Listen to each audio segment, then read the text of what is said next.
उषा के दो बेटे थे, ऋषभ और सुनील। ऋषभ उसका सौतेला बेटा था। उषा हमेशा ही अपने सगे बेटे सुनील को ज्यादा प्यार करती थी। सुनील की शादी हो चुकी थी और ऋषभ की शादी भी निशा नाम की लड़की से हो जाती है। उषा सुनील की पत्नी कीर्ति को ज्यादा प्यार करती थी। एक दिन वो अपनी बहू कीर्ति के लिए साड़ी ले आती है। ये लो बहू, तुम्हारे लिए साड़ी लाई हूँ। कल पड़ोस की शादी में जाना है ना, तुम यही पहन कर चलना। तभी वहाँ ऋषभ आ जाता है। अरे माँ, तुम निशा के लिए साड़ी नहीं लाई?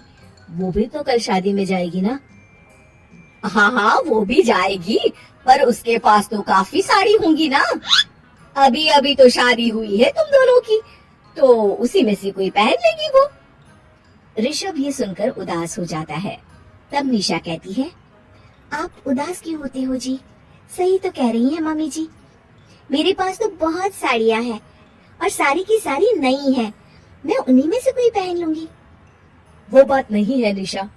माँ मेरे साथ तो सौतेला व्यवहार करती ही थी, पर मुझे लगता था कि मेरी पत्नी के साथ वो ऐसा कभी नहीं करेंगी, पर आज उन्होंने तुम्हारे साथ भी वैसा ही व्यवहार किया। ऋषभ उदास होकर अपने कमरे में चला जाता है। ऋषभ को उदास देखकर निशा को अपनी सास पर बहुत गुस्सा आता है। एक दिन उषा सुनील को कुछ पैसे दे रही होती है। ले बेटा सुनील, ये कुछ पैसे रख ले और बहू को कहीं घुमा ले आ। जी मम्मी जी।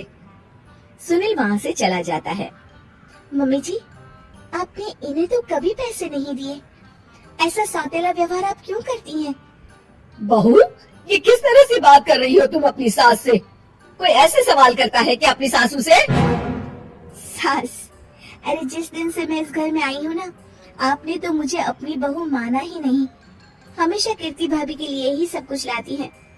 मुझे तो आज तक आपने कुछ दिया ही नहीं। क्या मैं जानती नहीं कि आप ऐसा क्यों करती हैं? देख निशा, तू अपना काम कर समझी।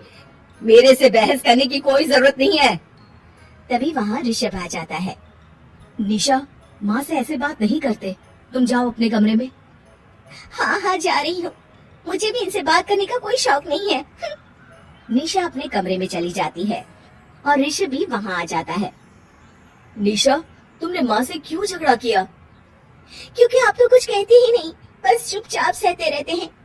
किसी को तो आवाज उठानी होगी ना।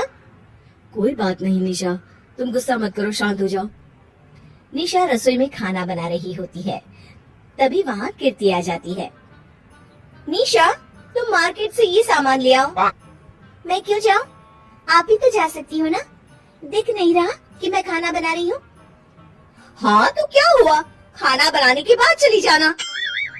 हाँ हाँ, खाना भी मैं ही पकाऊं, बाजार जाकर सामान भी मैं ही ले आऊं। खुद तो कुछ करोगी नहीं, है ना? ओहो, जुबान तो देखो कैसे चल रही है। सुनो, तुम अभी आई हो इस घर में, तमीज में रहो, वरना सासू माँ से कहकर मायके भिजवा दूंगी तुम्हें। हाँ। ओह, हाथ लगा कर दिखाओ मुझे, देख लूंगी। बहुत मनमानी हो गई तुम दोनों की, समझी?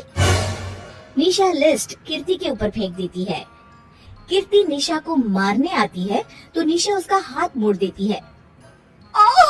मर गई रे, छोड़ मेरा हाथ। आज के बाद मुझसे कोई बदतमीजी की तो अच्छा नहीं होगा। कीर्ति रोते हुए अपने कमरे में चली जाती है। उस निशा चुड़ैली मेरा हाथ मोड़ दिया, मुझे नहीं रहना इस घर में। अरे कैसी बेकार की बातें कर रही हो? अरे निकालना ही है तो ऋषभ और निशा को निकालेंगे। नहीं, मुझे अलग घर चाहिए। कान खोलकर सुन लीजिए, हम दोनों इस घर से जल्द जाएंगे। आप नए घर का इंतजाम कीजिए बस। मैं इन दोनों के साथ ज्यादा नहीं रह सकती। हाँ, वैसे मैं भी कुछ दिनों से सोच रहा था। अच्छा हुआ तुमने कह दिया, मैं माँ को भी बता देता हूँ। माँ, वो क्या करेंगी तुम्हारे साथ जाकर? मैं चाहती हूँ कि तुम और मैं, बस हम दोनों ही कहीं शिफ्ट हो जाएं, इस सब झमेले से दूर। अरे पर माँ को यहाँ छोड़कर इस तरह से जाना ठीक नहीं रहेगा कीर्ति। वैसे वो तुम्हें कितना प्यार भी तो करती हैं।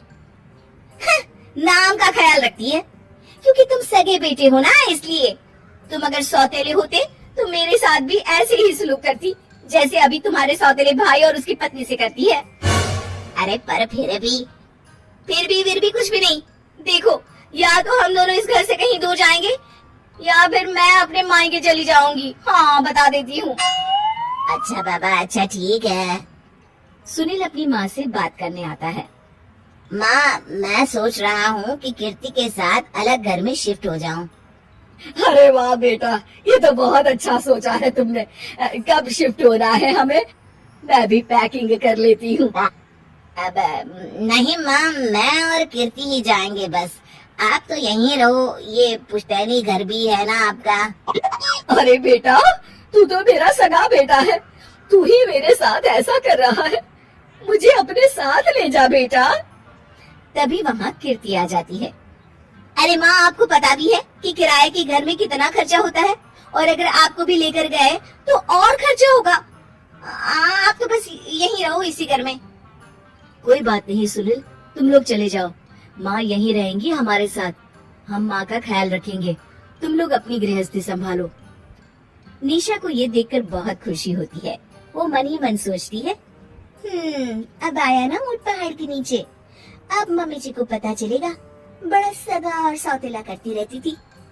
सगा बेटा तो जा रहा है छोड़कर, अब आएगी इन्हें अकल, और नहीं आई तो मैं ला कर रहूंगी।